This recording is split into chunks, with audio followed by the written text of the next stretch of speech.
What's up, guys? Aquí sale una.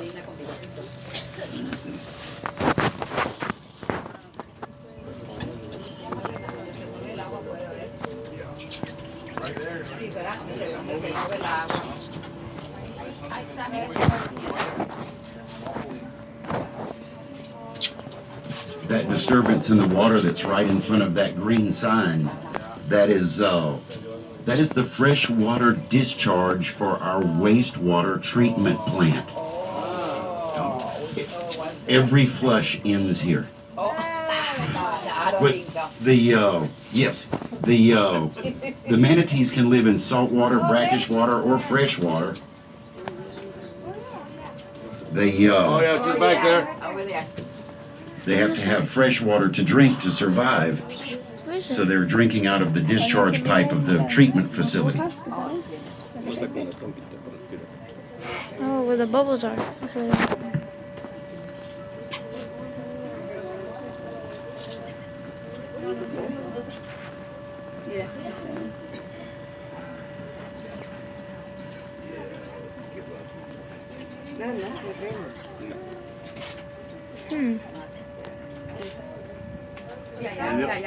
Le dio vergüenza, no quiso salir. No, hombre. Una vez cada hora a respirar. I didn't want to come out. Would you like to know anything about the history of Jekyll?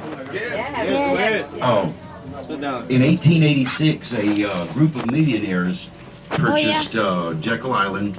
Millionaires. Families like the Rockefellers, the Vanderbilts, the Goodyears, J.P. Morgan, the Cranes of Crane Plumbing, your lavatory or your sink that's got the little blue bird on it. That's that family. Joseph Pulitzer of the Pulitzer Prize, the newspaper man. 1888, they formed the Jekyll Club. They called it a hunting club. At best, that's being dishonest. It was a business club. They came down here to make money, and they bring guests that were in business. At the turn of the century, New Yorker magazine called the Jekyll Club the wealthiest, most exclusive, and most inaccessible club in the world. 1/6 of the wealth in the entire world would spend the winter here. The club flourished from 1888 through the Great Depression up until World War II. In 1942, the height of the war, there was a lot of German submarine activity off the Georgia coast. 2 ships actually got sunk off the coast of St. Simons by the enemy. So the government came and asked the millionaires to please evacuate Jekyll, because if they were to be killed or captured, that would be too much of an economic impact during wartime for the United States to suffer. So the millionaires evacuated. They never showed up for the 1942 season. The club buildings fell into a state of disrepair because there was nobody here to maintain them. And the millionaires never came back after the Second World War. What we believe is that after World War II, people started thinking air travel was safe, so they started flying to other destinations. 1947, the state of Georgia purchased Jekyll. They condemned it and purchased it for $675,000. I challenge you to find a house for that amount on Jekyll today. 1950, our state legislature passed a law that made Jekyll Island a state park. 2 important parts of that law. For those of us that live in Georgia, not 1 penny of our tax dollars go to the maintenance, the upkeep, infrastructure, anything on Jekyll. By law, it's got to be fully self-supporting. It's got to pay for itself.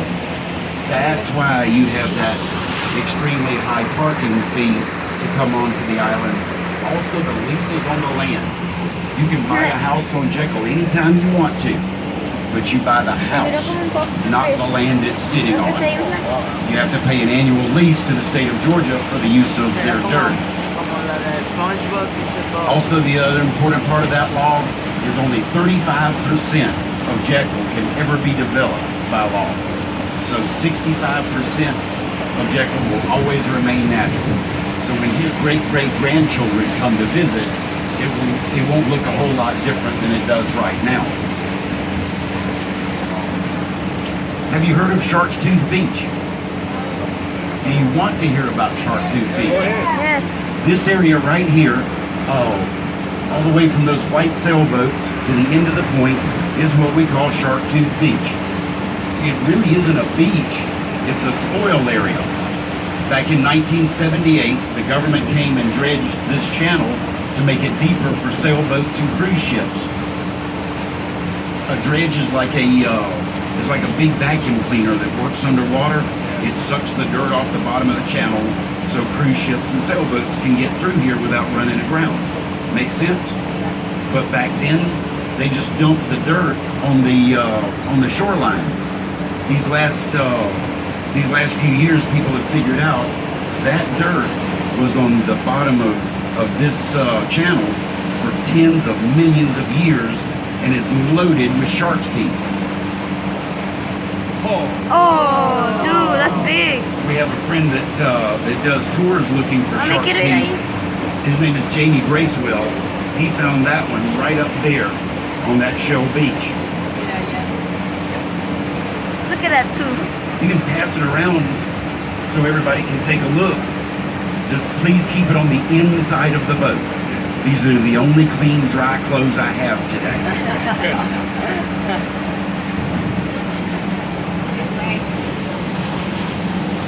That's from a megalodon shark. So everybody can join me in hoping that the megalodon truly is extinct, no matter what you saw in the movie. Is the megalodon extinct?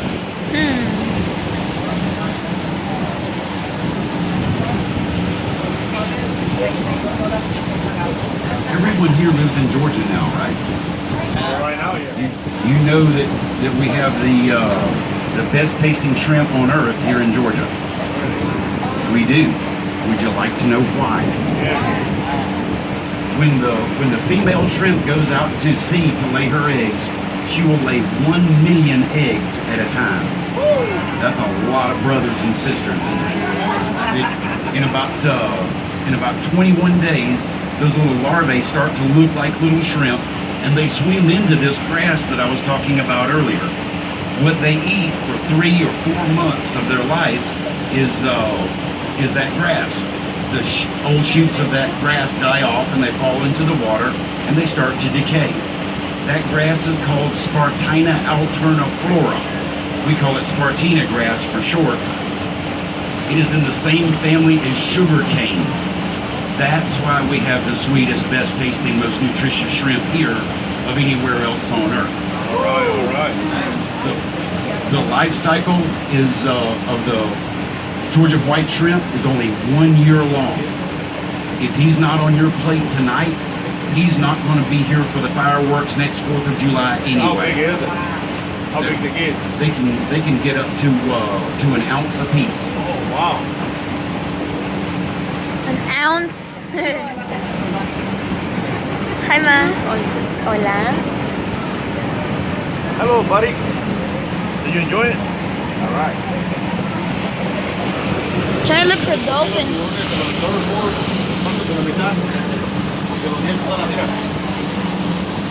¿Y el diente?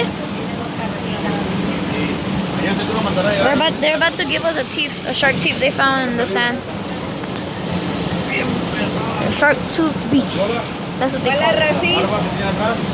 That's what they call it. Shark Tooth Teeth.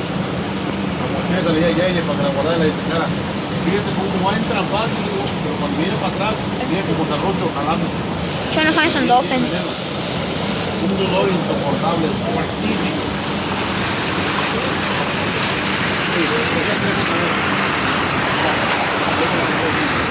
Creo que fue la más grande que he sacado. Yo apenas estaba bien acosadito ahí. Iba llegando Luis, Diego y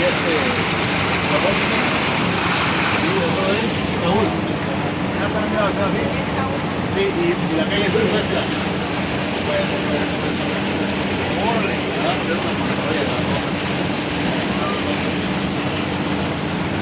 De ahí sacan. Oh, the boat is moving. Los pescados. Callo de hacha que le dicen en México. Se llevan las calas a salsa, al poco de ajo. Comes también de delfines. Yep. Más velado y Dolphin. Se come la tarraya. en las calas. Ahí sacan los platillos que se llaman callo de hacha. No la comida. Está muy sabrosa. Con las malas aletas. No veo tan tiburón. Guys, look what I got.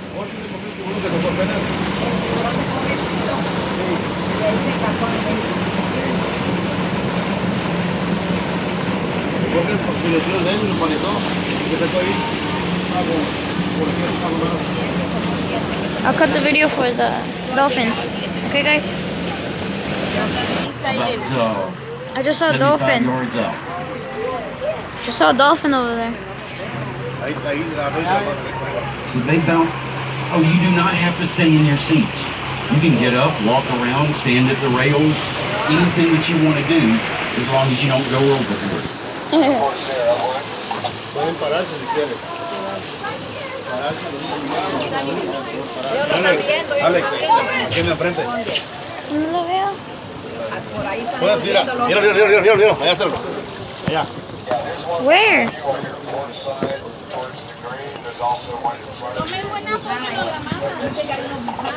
Mira, por ahí andamos ahorita. Pon atención ahí. The dolphin. So they bounce sound waves off of objects.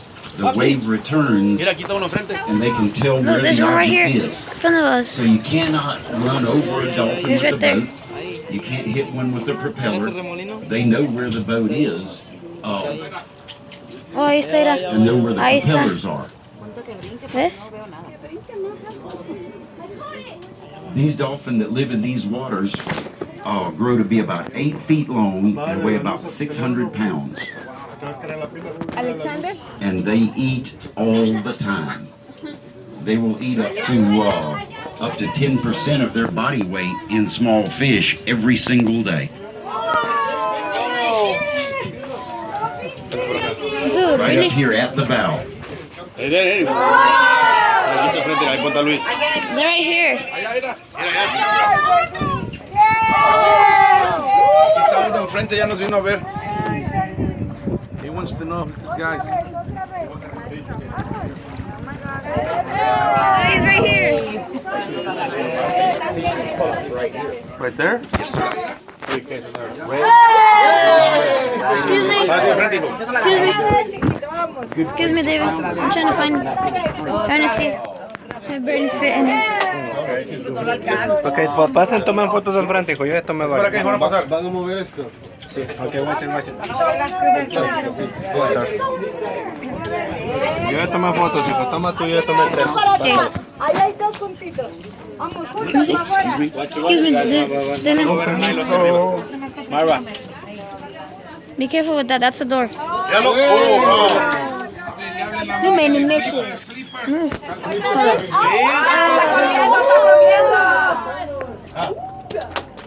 No te recargues mucho la. Oh, look, another dolphin. Oh, Alex, don't lean on the dolphin. too much. I'm not.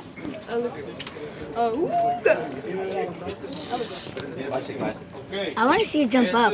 He did. He was fishing. Look, he's right there. That is a very good question, and I will get to that in just a minute.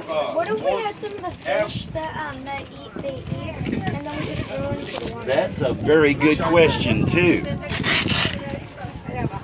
Míralo, allá anda muy lejos. And another question: how long do they live? That's a very good question, too. And how long they breathe? They are so. You guys Ni are so siquiera smart. la cola le agarré. I've just been We're asked gonna pause for a little bit. a question. Water. Is Why it don't we there? have some of the fish to throw to them that they eat? The dolphins, manatees, and right whales are covered by the Marine Mammal Protection Act.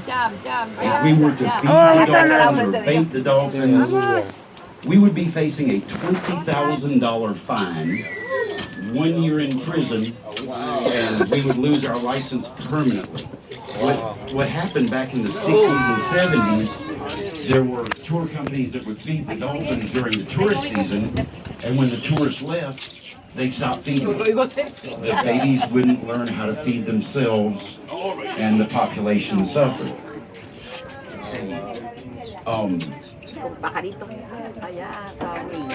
One of these children asked, how long did they live? In the wild, they live up to 60 years old, 60. with the male generally predeceasing the female by a few years. They are mammals, so they have to come up for air. They got lungs just like we've got. They breathe through a blowhole on the top of their head. So every time they there's one right here. they're exhaling very quickly, inhaling again, and going back underwater to catch more fish. I only have 3 minutes for a video. 3 more minutes. Oh, look, there he goes again. The boat's moving a lot. We're gonna crash into them. Look, look, look. We're gonna crash into them again. Said he wanted to see them jump up. Oh, I saw his eye. In captivity, trained dolphins jump to get a fish from a trainer. In the wild, there's only 2 reasons that they would jump up. Just like humans, little boys like to show off for little girls. Yep, he wants to be a particular female's boyfriend, so he will jump to show off. Also, an expectant mother, when she's tired of a 1-year gestation period, she will jump repeatedly to induce labor to try and have the baby. You can't go to the mall and walk around in circles like humans. Oh, look, he's right there. I just saw him. She will jump repeatedly to... That was me. I know. I have 1 more minute for filming. Are you serious? Any fishing charters up right here? Fishing Let me charters? see. That's my maximum. How far deep are they? I might have to end the video. I have no memory right now. But I hope y'all like it. Well, where's the shark tooth? I'm gonna show you the shark tooth. Look at the shark tooth, guys.